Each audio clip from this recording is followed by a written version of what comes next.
Okay guys, we just finished making our homemade sandwich mayonnaise and we're going to turn that into a mustard dressing. Now this dressing is really special because I have made this dressing as the house dressing in 3 of the 5-star restaurants I've been in. So this is literally a world-class dressing. Everybody loves it. It's an excellent dressing. And again, I haven't measured it in years. So I'm going to be measuring everything here today just to kind of give you a recipe so you can see what I'm doing. Because if I just say just add this, it's going to come out like crap, right? However, there are basically 2 types of dressings, right? There's oil and vinegar, and then there's what we call mayonnaise dressings or emulsified dressings. And this is definitely a mayonnaise dressing. And I like to go through regular mayonnaise first and then make the dressing on top of that. So I'm gonna start by finishing off the garlic that I started in the last video that I probably shouldn't have. So I started the mince here, and I want this to be pretty fine. So I'm just gonna finish doing this up a little bit and gather that up. That. Can you skip the garlic? Absolutely.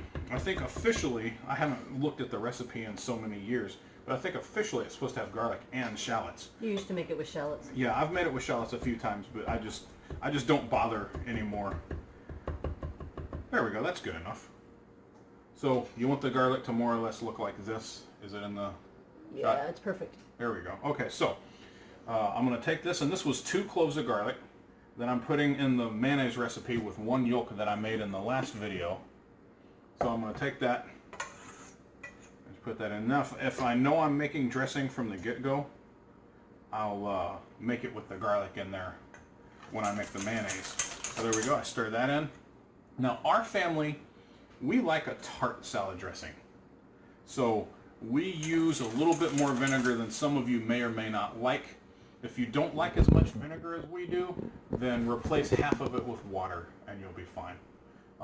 Let's see, since I said I was going to measure everything, then I'm going to start with 1/4 cup of red vinegar.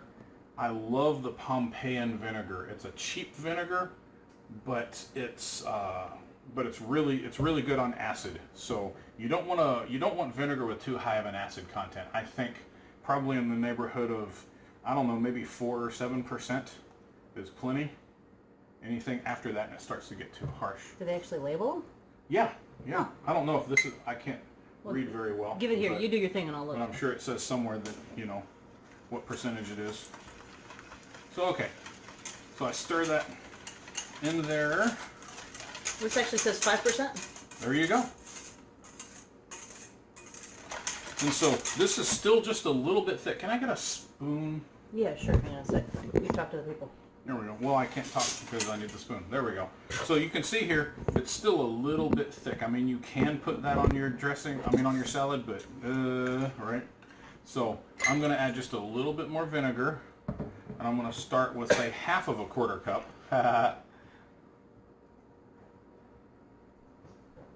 So far we've put in 1/4 cup, and now we're putting in 1/2 more. And yeah, I know this is going to be tart. I was in one place where we actually had a red vinegar dressing, and it was just this with lots of vinegar in it. It was the mustard dressing without the mustard or anything. It was good, but it was tart. Okay, so that's pretty good. I might thin this out a little bit with water when I'm done, but if you look at that, that's a little bit better, right? So I'm going to wipe that off like that. Now, the rest of it is literally just arguing over flavoring, right? So now I'm going to put in my Dijon. I need to do that. These are excellent whips. The problem is they're so bottom heavy, I can't set them down in anything without them tipping over. Yeah. Okay, so I'm going to go with tablespoons here. With the Dijon mustard, just your favorite Dijon. This is a nice organics that we do, but we also have done Grey Poupon and generic whatever, stuff. right? So just a good Dijon mustard. No yellow mustard. Yellow mustard is completely forbidden here. So here I'm going to start with, there's 1, 2, and I'm going to go with 3, and unfortunately that turns out to be 1/4 cup, which she always hates it when people say 3 tablespoons when they mean 1/4 cup. So when we write the recipe down for the blog, we'll put 1/4 cup. here, though, there was more flexibility in our stuff. Yeah, So you might I end up agree. going with 4 tablespoons. There we go. So we'll land on it when we get this finished, because I usually just go. Okay. Now I'm gonna put in my whole grain mustard, and this is just wonderful in this dressing. It adds a little bit to it flavor-wise, but mostly it adds color and texture, and it's really not the same without it. So again, I'm going to go with the tablespoons. So there's 1 tablespoon. Judging from what I usually do, this is going to be 2 tablespoons. I can feel it. And there's 2. Alrighty. There we go. That's beautiful. Now, yeah, there you go. You can see that by adding the mustard, it made it just a little bit thick. And judging off of how tart it is, do you want to add water or vinegar to that? Is it alright? It's really hard to say. I leave it to you. Let's add 1/8 of a cup of water. I'm going to try to balance this on the thing. I got this. So I'll add just a little bit of cold water. There we go. There's 1/8 of a cup.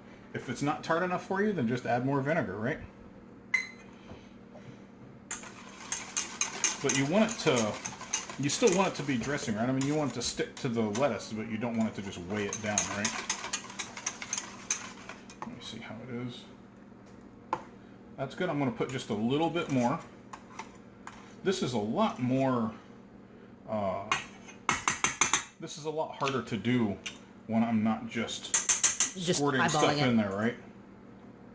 So I'm going to put 1 more in there.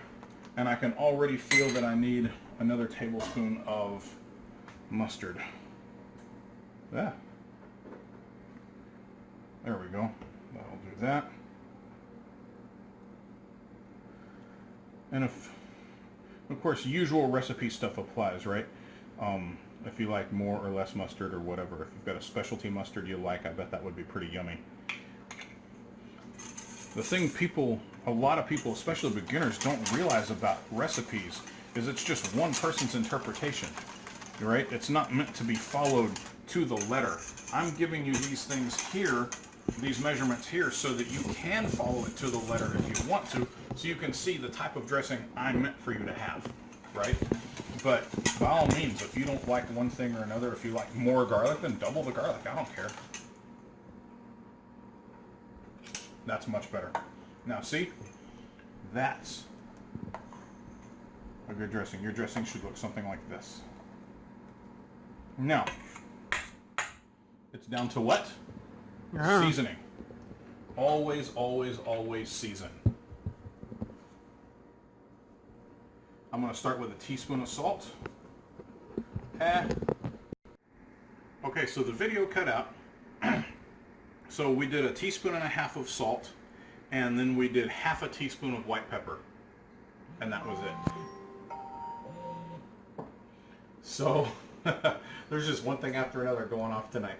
So that's it. I wanted to measure, and you missed the discussion on how difficult it is to get the hang of seasoning, right? So it really is hard to get the hang of seasoning, because seasoning means different things for different dishes. And in something like this, when you try it, it might be a little bit too vinegary, and it might be a little bit too salty. But remember, you're going to put this on lettuce, right? So it's going to be mixed in with something that's very, very bland. So it needs to boost that flavor up a little bit. If you don't like this much salt, then drop the salt a little bit. But I'm telling you, right now, because taste this, it might taste like it's a little tiny bit salty by itself. But by the time you put it on lettuce, and lettuce has almost no flavor on its own, and it's mostly water, this is going to even that out some. The garlic's amazing. And the garlic is lovely. So you've really got to consider that. When you're seasoning things, you got to consider what you're going to do with it. Next, we're going to make the tuna Waldorf, and it's going to need seasoning as well. So the saltiness here is going to help that overall dish, and we're going to even end up adding a little bit more salt, right? So just consider what you're doing with it when you go to season something, but try it this way first. If it's too salty for you, which I really don't think it will when it's finally applied, then just cut the salt a little bit. But this is an excellent mustard dressing that I've used for years. In fact, they call it daddy dressing in the house. On reflection, that actually doesn't sound very nice when you're saying it out loud for people that don't know us. But there you go. That is our mustard dressing, and next we're going to do the tuna Waldorf.